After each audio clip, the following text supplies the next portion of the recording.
The flight deck on each of these ships is equipped with 4 100-meter long catapults. 2 are located at the front or bow of the ship, and 2 are located on the left or port side of the ship.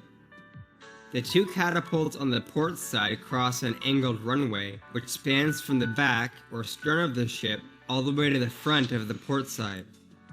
The runway is angled like this so that pilots can abort a landing and take off again, without running the risk of crashing into planes and personnel at the front of the ship. Each catapult is powered by steam generated by the 2 nuclear reactors that power the carrier. Prior to a launch, the steam is collected under high pressure in a large accumulator tank that is located underneath the catapult. The pressure inside the accumulator is monitored by the catapult officer as it is filled, and a flow control valve is closed once the desired pressure is reached. The catapult officer is commonly referred to as a shooter, and they operate the catapults from a small control pod that protrudes above the flight deck. The steam power that is required for each launch depends on the weight of the aircraft, and the maximum operating pressure is around 3.2 megapascals, or 465 psi.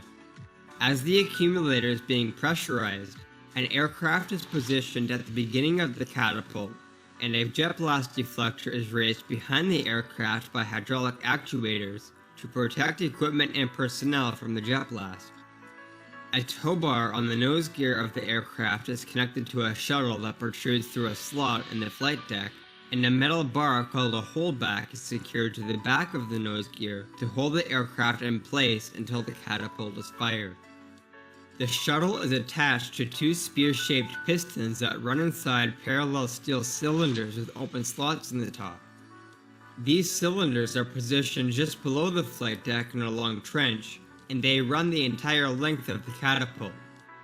Flexible strips are used to seal the open slots in the cylinders to prevent steam from escaping, and the shuttle assembly simply bends the strips out of the way as it travels down the length of the catapult.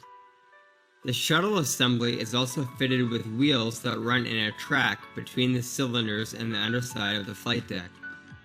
Just behind the shuttle, there is a mechanical device called a grab that travels along the same track. This grab can be moved along the track by a hydraulic cylinder and a system of cables, and it is used to retrieve the shuttle from the end of the catapult following a successful launch. After the aircraft is connected to the shuttle, a hydraulic tensioner is used to push the grab forward slightly, which in turn pushes the shuttle and moves the aircraft forward in order to eliminate any slack in the system. When the pilot is ready for takeoff, they throttle their engines to full power, however the holdback initially prevents the aircraft from moving forward. As soon as the catapult is fired by the shooter, a launch valve in the accumulator is opened, and the steam surges into the 2 cylinders. The force from the steam pushes the pistons forward with enough force to break the holdback, and the shuttle accelerates the aircraft forward towards the bow of the ship. The catapult is capable of launching a 20 metric ton aircraft from 0 to 265 kilometers per hour in just 2 seconds, while the pilot experience is nearly 4 Gs. For reference, this is more than twice the acceleration that you would experience on the world's fastest roller coaster, Formula Rossa at Ferrari World. To accomplish this, the catapult needs to exert around 750 kilonewtons, or just under 170,000 pounds of force. At the end of the catapult, the spear-shaped pistons plunge into a water brake that consists of water-filled cylinders, which brings the pistons and shuttle assembly to a stop. This also triggers a sensor which closes the accumulator launch valve and opens an exhaust valve to release the spent steam. The grab is then moved to the end of the catapult by the hydraulic system, where it latches to the shuttle and pulls it back to the starting position. This marks the completion of a single launch cycle, and the next aircraft can be moved into position to start the whole process over again. At peak operating efficiency, the flight deck crew can launch 2 aircraft every 40 seconds using the 4 catapults on board. Although the mechanical systems of the aircraft catapults are quite complex, the takeoff procedure is relatively simple from the perspective of the pilot. Landing a plane back on the flight deck, on the other hand, is far more difficult and requires a great amount of skill from the pilot.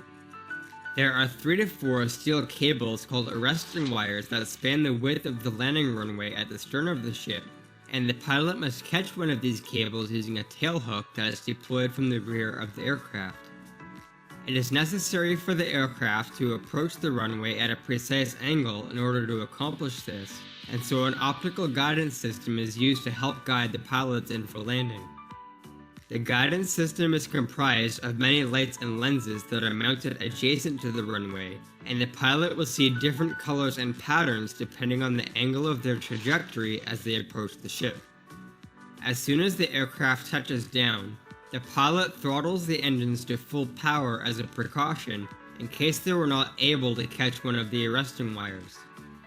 If they miss the cables, then the aircraft needs to gain enough speed to take off again, since the landing strip is too short for aircraft to stop under their own power.